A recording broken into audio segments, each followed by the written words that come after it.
Okay, magandang araw at isa na namang edisyon ng Iparas kay Paras. Ako po si Eli Saludar, kasama ko natin si Sek. Sek, magandang araw sa iyo. Magandang araw, paring Eli.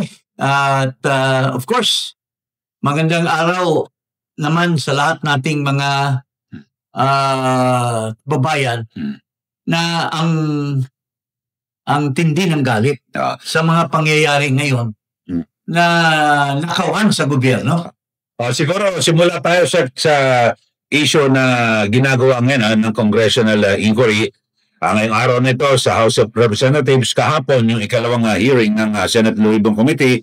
So pinag-usapan doon ay itong iskandalo sa flood control project. Yes. So ano ang una sa lahat ay sumipot na yung 15 contractor na pinangalanan ni Pangulong Marcos Jr. Pero ito pong si DPWH Secretary, o dati DPWH Secretary, ito pong si Manny Bonoan ay hindi na rin parang pinayagan nila, parang naging maluwag ngayon yung ang Senate Blue Ribbon Committee, Secretary. Of course, yes. With due respect sa mga senador, marami tayong kaibigan dyan, lalo na yung chairman ng Blue Ribbon.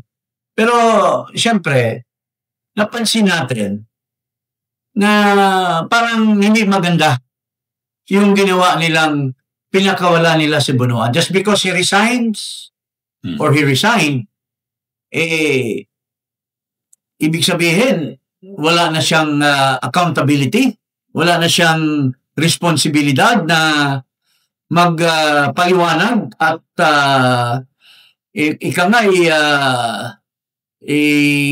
bubulgar niya ang mga dealings niya at ang mga supervisory responsibility niya over his underlings like regional directors at lalo na sa mga district engineers.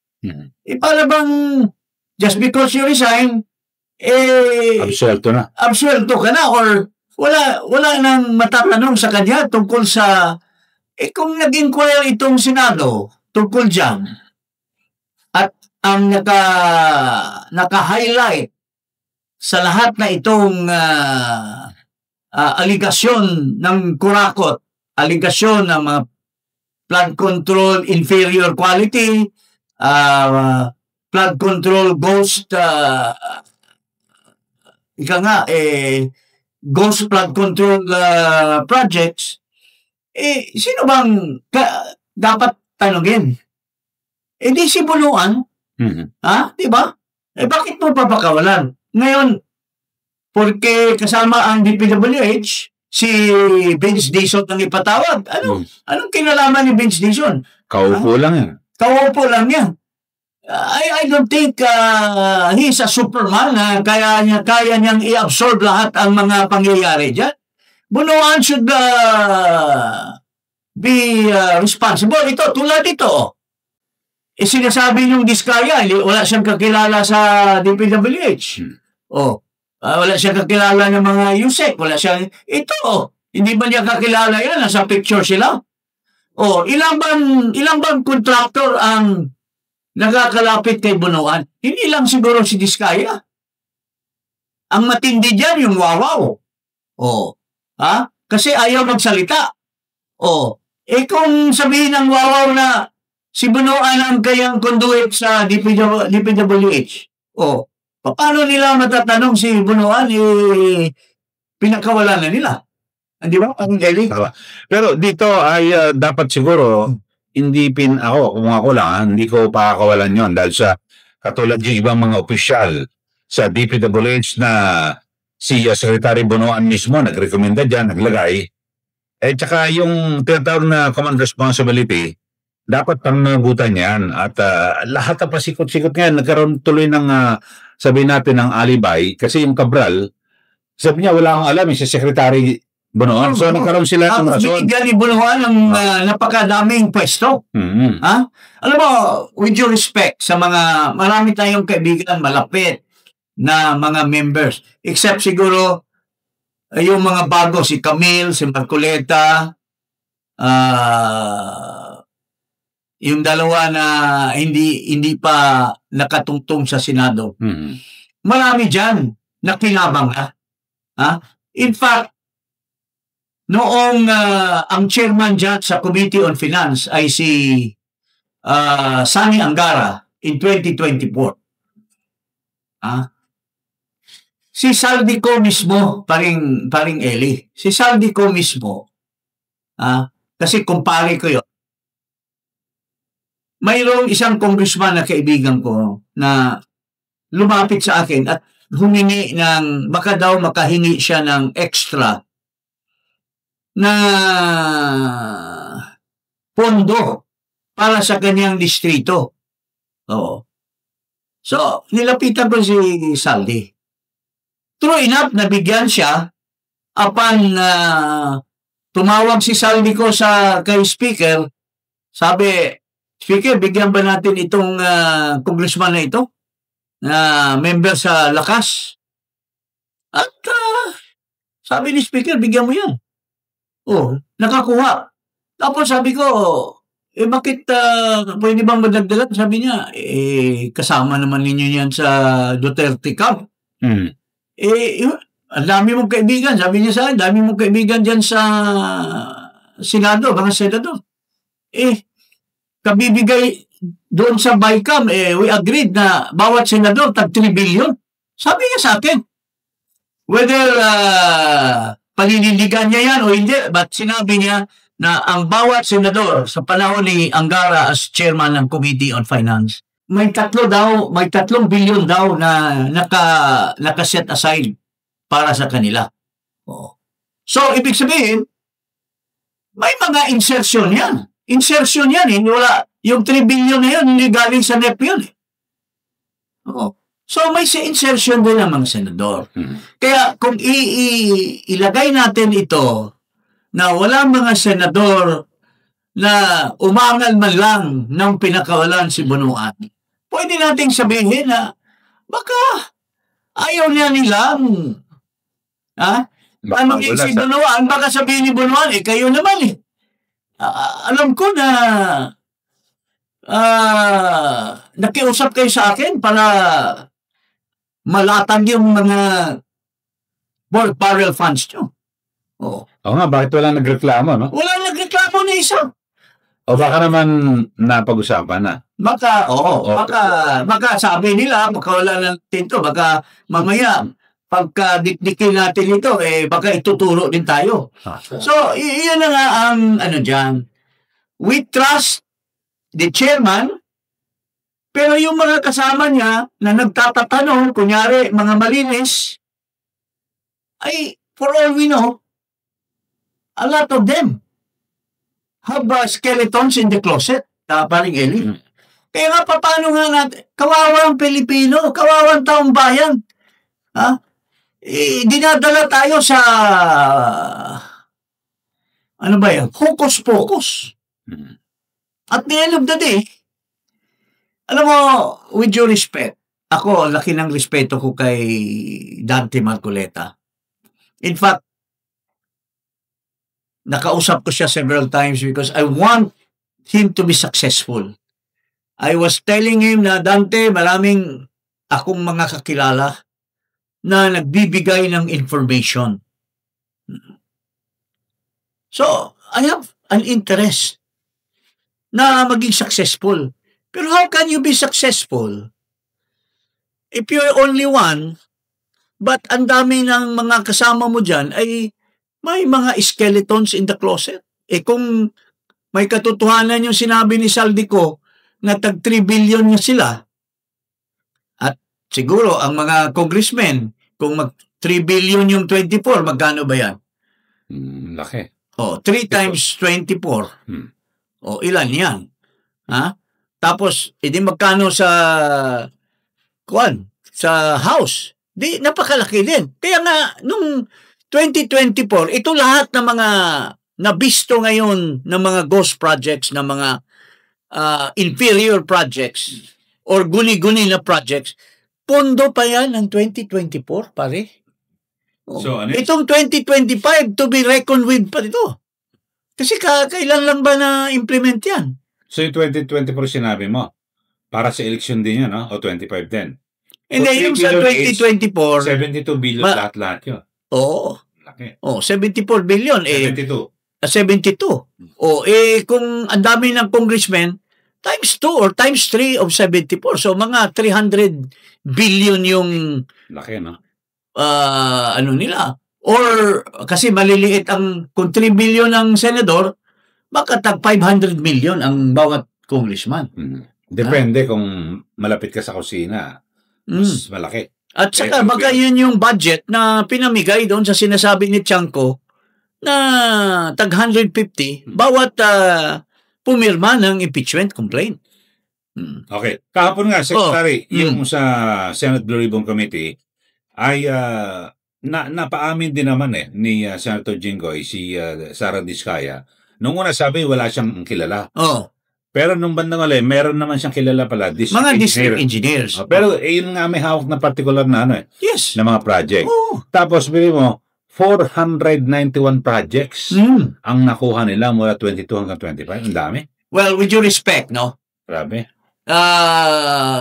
Hindi masyadong naintindihan or na-explain ng mabuti. Posibleng she has 471. But yung actual niya na kanya talagang project, na siya ang, dalawa kasi yan yung pangalan ng kumpanya mo or yung kumpanya mo mismo, hiniram ng isang congressman. Kasi ang congressman, mas malaki kasing, halimbawa, ikaw congressman, hindi ka contractor. Or contractor ka per se. Pero wala kang construction company. So kung yung St. Timothy ihiramin mo, posibleng ang St. Timothy sila lang yung ginamit for the bidding purposes. Pero yung nagpapa-implement ng proyekto doon sa distrito, kontrolado ng congressman yung district, mga tauhan niya. So sila na bahala magmaniobra? Sila na bahala magmaniobra. Kaya, alam mo, dapat talaga suriin ng mabuti. For all you know, itong mga Diskayas may also be just a victim of circumstance. Although, pero kahapon lumitaw, Siyam ang kumpanya nila. Siyam. In fact, sa isang proyekto, nagbibid lahat yung Siyam. In fact, na-meet ko yan by accident or I cannot recall pa paano. Binigyan ako ng calling card. Tama yung I have all the calling cards. Itong si Pacifico. Carly, yung asawa. Nandiyan sa akin, I have 9 calling cards. Siya, pinakita kahapon sa Senate. Pinakita ni Hontiveros yata, di ba? But anyway, yun, ako rin may kopya, may nakatanggap din ako ng calling card nung na yan. Pero I cannot recall how I was able to get those calling cards kasi nakatago lang doon sa komoda ko. Tapos biglang nakita ko, somewhere I have met this guy. So, yun nga po mga kababayan, na itong mga contractors, hindi yan basta-basta na makakuha ng proyekto. Kung walang connect. Kung walang connect. Unang-una, ganito yan ang sistema dyan So, kung yung mga malalaki na, hindi yan pupunta direkta sa district office. Pupunta mo na yan doon sa mga kingpin ng Congress. May mga ahente yan. Or may mga direct, pwedeng may ahente itong kingpin ng Congress at saka yung kanyang body na may hawak noong pondo. Ang ginagawa ng itong kingpin na ito at saka yung kanyang sidekick na may hawak. Yung tagabukas ng gripo. Yung tagabukas ng gripo. Mayroon siyang pwedeng 2 o 3 ahente na may experience with the contractors. Kasi sila, contractor din. Mga malalaki din contractor.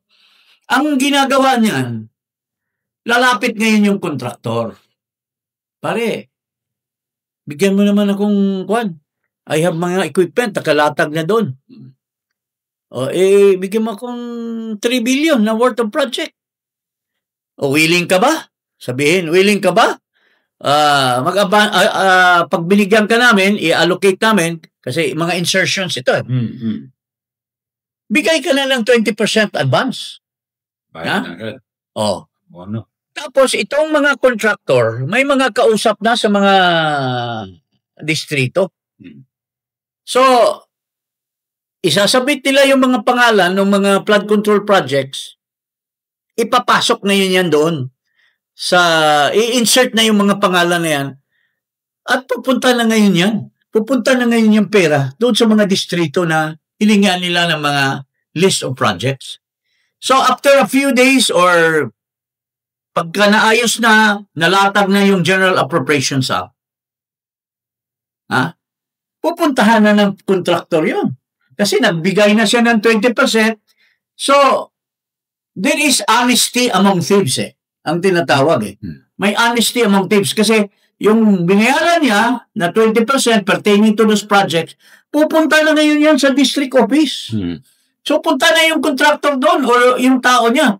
Pupunta na yung district engineer na walang kamalay-malay. Or posible na nakausap na nila ahead, DE, mayroon kaming projects dyan. Ito. Nandun yung listahan niya. Oo, nandito. Dito yung ano ninyo, pera ninyo. So sila na ang may say doon. Sila nagkakamada yung ano. Sila na nagkakamada, pero sasabihin nila sa mga local contractors, huwag kayong sumali sa bidding dito kasi kung makikialam kayo dito, hindi ko kayo bibigyan ng mga ibang pondo. Yung mga ibang pondo galing sa NEP. Yan doon sa kanila paghati-hatian. Pwedeng pertaining to school buildings, pertaining to roads. Pero yung nakabukod na galing sa hari ng Kongreso ay mga flood control lahat yon. Ganon ang sistema niya, pare. Ako, alam ko yan. So, ngayon, bidding na yan. Kunwari, bidding. Kung halimbawa, ang nakuha nitong si contractor doon sa Kingpin na tumanggap na ng 20%, let's say, 1 billion. So, nakakuha na 200 million. So, 1 billion. Nakakuha sila So, pupunta ngayon yung 1 billion dito sa District Engineering Office. Pero it is beyond his capacity. Kaya makita mo, tina-chop-chop. Sa pagmamadali ng pag-chop-chop, halos parehas ang presyo na yung ano. Dahil tama nga si Bunuan in his statement. Dahil hindi yan original na may may program of work na yung mga listahan na yan.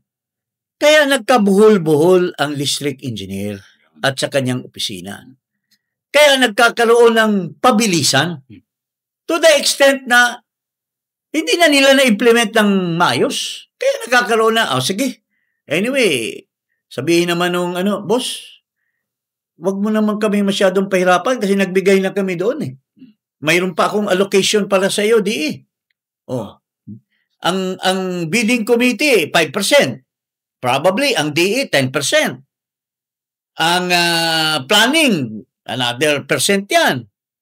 Kaya matitira dyan, mga pinakamalaki na, 30% ang pang-implement ng proyekto. Kasi naubos talagang substandard talaga. Substandard na talaga. Tapos meron din nabisto, Sek, na nasa NEP, yung ghost project sa Bulacan, nasa NEP yun Okay. Tapos meron din mga double na pondohan na nung last year, pupunta ulit ngayon. Okay, ganito yan. Ganito yan. Okay. Double whammy ito Yung galing sa insertion at yung sa NEP. Kasabwat na ng mga contractors din yung district engineer. Kasi, di ba, ang pinapasok ng Department of Public Works and Highways, sa NEP, galing yan sa mga districts. Tama. Ang mga districts ang may mga listahan ng kung alin-alin ang mga Kasi, projects. Para yung pinalito ng kailangan. So, sabihin ng district engineer, now, dalawang style dyan. The district engineer has a direct link with the contractor, or the district engineer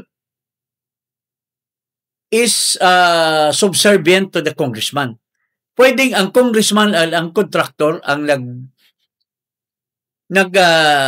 nag-uusap at sasabihin sa district engineer, bigyan mo si Diskaya or si Wawaw ng mga listahan dyan. Tapos, pagkakuha ng listahan, that will now be part of pinapadala sa Malacanang na papasok sa NEP.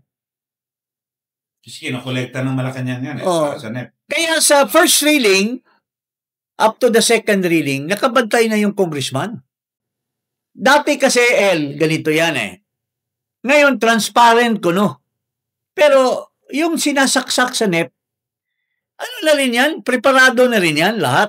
Dati kasi, ang congressman, doon pa sa PDAP, which was outlawed by the Supreme Court, lump sum ang pera na inilagay.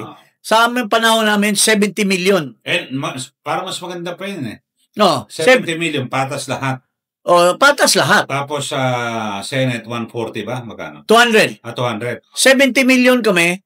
Pero, dahil nga sa Napoles, dahil 40%, out of the 70 million, 40 million goes to infrastructure. 30 million goes to tinatawag nilang soft project. So doon nagkadayaan. Doon pinasok sa mga Muslim commission, pinapasok doon sa TLRC yung 30 million. At doon nagkaroon ng yarian doon. So, pero ako, nung panahon ko, kaya hindi tayo nakasama dyan sa Napoles na yan, dahil kulang nga yung 40 million, nagpaalam ako sa budget na yung the whole 70 will be converted into infrastructure. So, hindi ko ginamit yung SOP. Ginamit ko yung buong 70 million for school buildings, for whatsoever. So, ngayon, hindi tayo mahabol kasi binibiding yung Pero ngayon, balik na tayo doon sa sinasabi ko, dalawang klase yan. Sa NEP, niluto na. Plus, nadadagdagan pa sa insertion. Kung sino yung mga malakas doon sa kingpin ng Senado at saka sa House, ayun ang makakadagdag. Pero doon sa NEP, parang even ang distribution ng mga congressmen. Let's say, minimum of 500 million. Let's say, bawat congressman minimum of 500 million ang kanilang allocation. Pipitsugin or malakas, may basic silang 500 million. Yun ang pinapasok sa NEP. Plus insertion doon sa mga malalapit na sa Diyos ng Senate at saka House. Kaya, from 500 million, umaabot ng, kagaya nung, umaabot ng 19 billion Yung di-inexpose ni Ping Lacson Tama. Kung 19 billion yan, mayroon diyang 10 billion, mayroon 5 billion. Depende sa closeness mo sa Diyos ng Senado or sa Diyos ng House of Representatives. Kasi parang Deputy Speaker ata siya, di ba? So, matindi ito. Matindi. So, yun po ang So, ibig sabihin, ang mga contractors, ipakita mo nga yung sinasabi ko, Tapero. Ito po yung sinabi ko sa Facebook. It is worth to remember the past as we listen to the Senate Blue Ribbon hearing today. Noon, maraming aligasyon against congressman involved with Janet Napoles. There were investigations made. Congress, Ombudsman, Sandigan Bayan, but at the end, si Janet Napoles lang ang naiwan sa kangkungan. At yung mga kasabwat niyang congressman ay naligtas halos lahat. In the Senate hearing today, mukhang ang tinutusta ay ang mga contractors. Ang mga tanong halos papunta sa kanila. Sana hinahangad ng ating mga kababayan sa mga senador ay tumbukin nila ang mga tao na nasa likod ng mga contractors. Di kapani-paniwala na manalo sa bidding ang mga contractors sa isang distrito kung walang backing sa congressman o sa senador. Di basta-basta gagawa ng desisyon ang district engineer na mag-award ng sa bidding sa isang contractor kung walang pahintulot kay congressman. Kasi yung mga pondo na nilustay ng mga contractors ay mostly galing sa insertion ng mga congressman. Kaya, siyempre, binabantayan ng mga yan ang award papunta sa selected contractors nila na ang nag-advance na ng 20% bago pa lang lumalabas ang SARO. Kaya sa mga distrito na may flood control projects, ang dapat ipatawag ng Senado ay ang mga district engineers ng DPWH kasi sila ang nakakaalam kung kanino galing ang pondo na nilustay ng contractors sa ghost projects or inferior projects. Yun po, mga kababayan. Oh. So, Paring Eli, ano pang gusto pa nating i-tackle relating to this? Okay, so dito ay ngayong araw naman nagkaroon ng ng pagdinig ang Quadcom na sila ngayon. Nadagdagan. Sumama na talagang bagamat may parang pinilit ni Abante na makasama as chairman. Tapos may mga panawagan sina Congressman Chel Jokno na mag-inhibit yung public works. Wala, hindi nag-inhibit eh. So, kapal talaga ng muka. Kasi contractor yan, yung Momo, numero 1 contractor yan sa Surigao. Yung, ano ba yung pangalan ng kanya? La Suerte. La Suerte. La Suerte pala. Pero meron ding emosyon si Congressman Toby Chanco. Parang may pinipili na... Okay, pakita mo. Yan. Ito. Pakita natin yung video ni Toby Chanco. Mr. Chair, yun na nga ang problema, no? Nung unang ginawa to, I was against it. How can we investigate ourselves? That is the primary question. So kung isang congressman, sabi nyo kanina, kahit sino masagasaan, wala tayong sasantuhin, kahit congressman, kahit senador. Kung ang congressman hindi pa pwedeng maging resource person at hindi natin pwedeng pa-testify under oath, di ibig sabihin sa usapang to, exempted ang congressman. So paano tayo mag-iimbestiga? Paano tayo? Number 1. Number 2, Mr. Chair, here is the USB. Sinasabi, paano nagkaroon ng insert? Under the name of Congressman Saldico, ang insertion sa BICAM as proponent siya is 13,803,693,000. And we do not want to invite him as a resource person.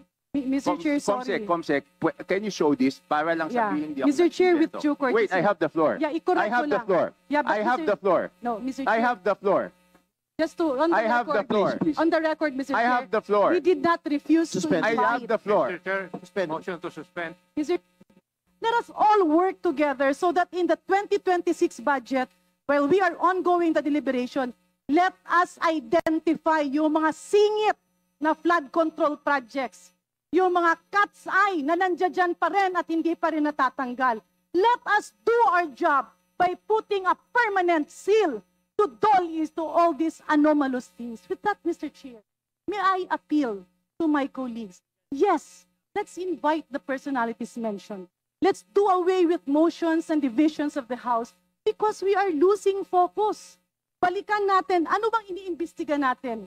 Na mapunta ang pera ng taong bayan sa tamang proyekto, na mapuntahan ang investigasyon sa dapat na mga baguhin, that we have a new secretary, that we will be helping him, maybe put everything in place, all the safety measures, at yung mga admin orders, executive orders na nandiyan dyan, tanggalin na natin while we are all here.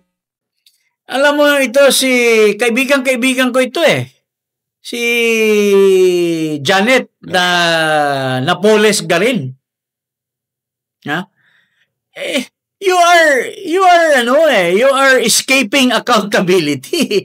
Gusto mo na yung future. Kaya ka nag-imbestiga is because of the anomalies committed. Gusto niya kalimutan na at ipa-plug na yung future. Yung 2025 pa nga, hindi pa nga nagbunga yung mga anomalya doon sa 2025 expenditures. Itong lumalabas ngayon ay 2024 pa lamang. So, ano pinagsasabi nitong Janet Garin na ito, with due respect? She's a good friend. Pero, I mean, ilagay lang natin sa tama, if you're depending Saldico, that's another story. Pero yung mga matino na mga congressmen dyan, they want Saldico to answer. So bakit nyo ipiprevent na ipatawag yung Saldico? Diba? Tapos sinasabi ni Janet Garin, let's not, kung 67 daw na ina-identify ni Ping Lacson or sinabi ni Ping Lacson, in another interview, wala naman daw ina-identify si Ping Lacson. So bakit daw magsasabi na ganun karami?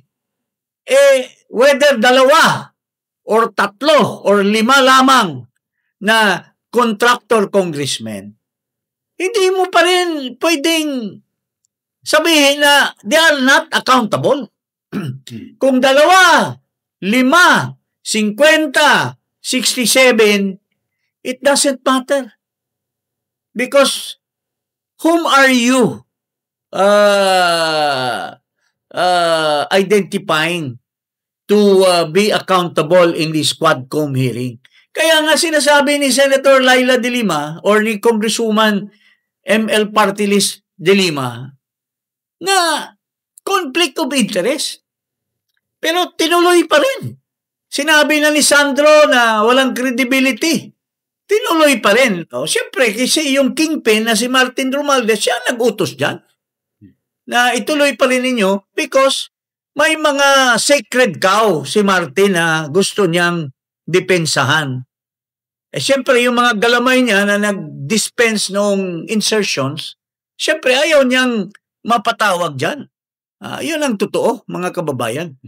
Okay. Kaya nga ako, nagulat ako may balita, no? Yung sa Singapore, ang flood control, sila nang una sa Southeast Asia. Yes. $2.5 billion.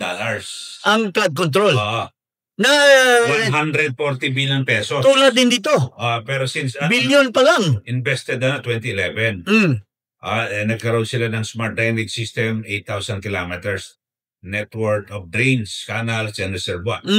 Pero sa atin, sa Pilipinas, naggumastos tayo ng 2 trillion pesos during the same time of which Bulacan, Philippines, 4 billion. So, dito sa atin, 44 billion sa Bulacan, no? Doon pala. No? Pero sa Singapore, hindi na sayang ang pera sa kanila. Talagang nakikinabang lahat at walang... Alam mo, with this debacle, with this garapala na nakawan, naunahan pa tayo. Ang taong bayan ay masyadong patient. Puro lang tayo social media. Anong ginagawa ng mga ating mga kababayan? Bakit tayo pumapayag na niloloko tayo? Ha? Bakit mga sundalo, mga policemen, bakit tayo pumapayag? I've been calling your attention to say something or to do something to eradicate. Kung moro-moro lang yung mga Quadcom na yan or moro-moro lang yung Blue Ribbon na yan, it is the bottom line na ang taong bayan na ang mag-imbestiga with their bare hands. Di ba, paring Eli? Look at Indonesia. O, pakita natin yung Indonesia. Mamaya, isa dating ano yun. Sa ibang pero i-relate natin yan sa nangyayari ngayon ng Indonesia. So, paring Eli, anong masasabi mo? Siguro, sa huling topic natin, Okay. maganda itong kay Joke, no? Oh, Yung full disclosure okay. ng yung mga... Bagbag damdamin nga that the very people we are criticizing, like ML Party List Laila de Lima and ML Party List Chel Jokno, na Akbayan ata siya, no? Samba? Akbayan siya, no? pinag-criticize natin, but sila ngayon ang bumabatikos sa Kongreso. Tulad ni Laila, sabi niya, conflict of interest. Pero tinuloy pa rin. At wala namang quorum. Pero tinuloy pa rin yung resolution. Ito naman, si Chel Jokno, pakinggan naman natin kung anong sinasabi. Saka si Erice. No, and Eresi pa, Liberal Party yan. It's the minority ang nagsasabi. Pero nasaan yung mga minority na company union? Ito yung mga tunay na members ng minority. Pero nasaan yung mga nakikinabang ng mga minority na bata-bata ng majority? Okay, panoorin natin. My understanding is that Representative Jokno is not objecting to this investigation. He's just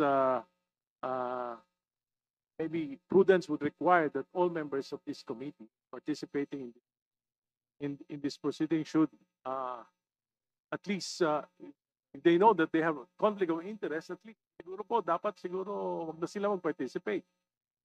Para po sa ganon, may maging credible naman itong ating. We know for a fact that several representatives are also officers or maybe their relatives, immediate relatives are contractors. Saka siguro po, pwede natin pakiusapan na huwag na sila mag-participate yung mga may interest sa government contracts para sa maging credible naman po itong ating proceedings. Congressman Jokno, can we restate the motion that you have been mentioning?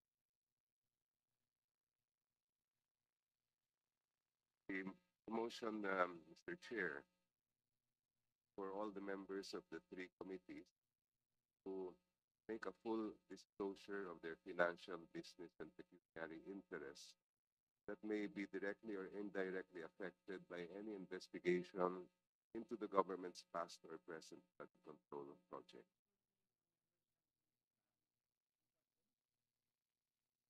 This has been seconded.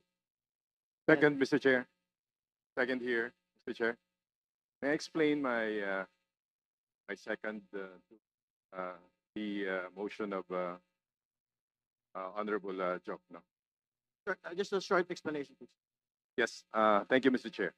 As a member of the majority, Chair, in the interest of upholding the integrity of our proceedings, I respectfully seconded the motion of Honorable Chel Jokno that any member who may have a direct or indirect interest in the subject matter should inhibit themselves from participating in this deliberation.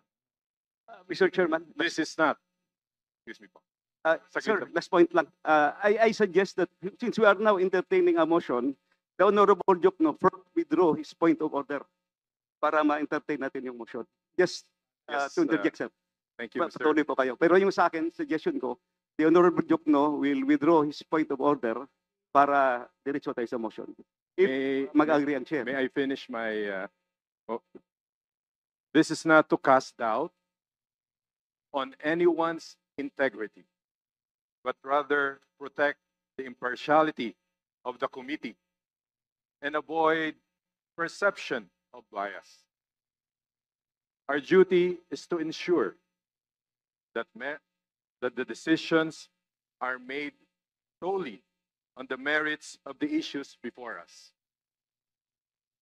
free from any conflict of interest. Thank you, Mr. Chair. Okay, so So, paring Ali, anong maganda na Sec.G na para yung full disclosure. full disclosure? Yung conflict of interest, pero parang sa chairman ng Pero- Quadcom merong Pero sasabi dyan. muro-muro lang yan eh. Ah. Do you really think any one of them would rebuild themselves Paano, Sec.G? in public? Yung chairman ng House Committee on Public Works. Una-una, yung Momo na yan. Ayun nga, Contractor yan doon sa Surigao. Dapat, hindi dapat yan pinapapreside dyan. Ha? Unang-una, he should disclose himself as a contractor. Yung anak niya, presidente nung La Suerte. Within the third civil degree of consanguinity. Hindi ba?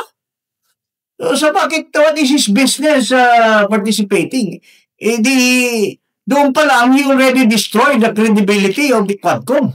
Tsaka yung yung delikadesa, no? Out of delikadesa. Napakakapal naman ang mga mukha nito. Gusto pa mag-preside. When in fact, common knowledge ng buong Surigao, ng Tandag, ng kung ano-ano mga bayan doon, na bago siya naging congressman, bago siya naging party list, contractor na siya. Even when he was an undersecretary, there were already allegations that he was already doubling as an undersecretary and a contractor at the same time. Well, that has to be investigated, but these are all allegations from people in that area. So why would the Quadcom proceed when there is already some doubts as to the members pa ng yung mga chairman ng different committees that comprise the Quadcom? Di ba, Paring Eli? Yan talaga, delikadesa dapat. Tapos talagang, pero yung full disclosure, dapat matik na yan na kailangan. Instruction ng ating Pangulo, Congress may be independent. It is an independent branch of government under the separation of power. Pero mga uto-uto sila ni Marcos At nananawagan si Marcos na lifestyle check. Di ba? Kaya lang, hindi sila sakop dun Executive lang, no? Pero siguro, baka voluntary pwede. Pero voluntarily, they should submit their SALN. Yes. Huwag nila itago yung mga SALN nila. Di ba? Paring Eli? Pero iba naman, may nasasalin, pero hindi naman nilalagay lahat. Kasi katulasan, hindi nakapangalan pero nila. kung nakapublish yung SALN, malalaman ng mga taga roon. Ito sa iyo to, bakit hindi nakasama? Bakit hindi nakasama yung Pwede. yung Land Cruiser mo na hindi nakasama yung Cadillac mo? Dati, nung tinalo ka ni Ocampo, anong sasakyan mo? Pero nung nanalo, naka-Range Rover na. Ngayon yata, Cadillac. Sa Manila ba yan? Well, I'm not saying anything, but kaibigan natin ito siyempre, nakikita ko siya na sumasakay nung Range Rover. Paano naman nakabili ng Range Rover yan? Baka maraming, kung sa simbahan pa yan, maraming, ano bang tawag niyan? Offering, buloy. Yung inaano ng Donasyon. Donation box. Donation box. Baka marami donation box. Okay, so abangan yung susunod nating episode at pag-usapan pa rin natin napakaraming issue dito po sa ating bayan, lalo na yung issue po ng katiwalian. Yes. Kung kalimutan na mag-subscribe dito sa Iparas kay Paras at i-click ang notification bell. Maraming salamat po. Ako po si Eli Salazar. Sec. Yes, maraming salamat. Magandang araw po sa inyo lahat, mga kababayan. Pero nananawagan po ako sa inyo. Tularan natin po ang Indonesia. Ano pong nangyayari ngayon? Konti lang yung kanilang corruption doon. Pero nasa puso at diwa ng mga Indonesian na hindi nila payagan ng gobyerno. Okay. So, yun po, mga kababayan. Salamat po. Salamat.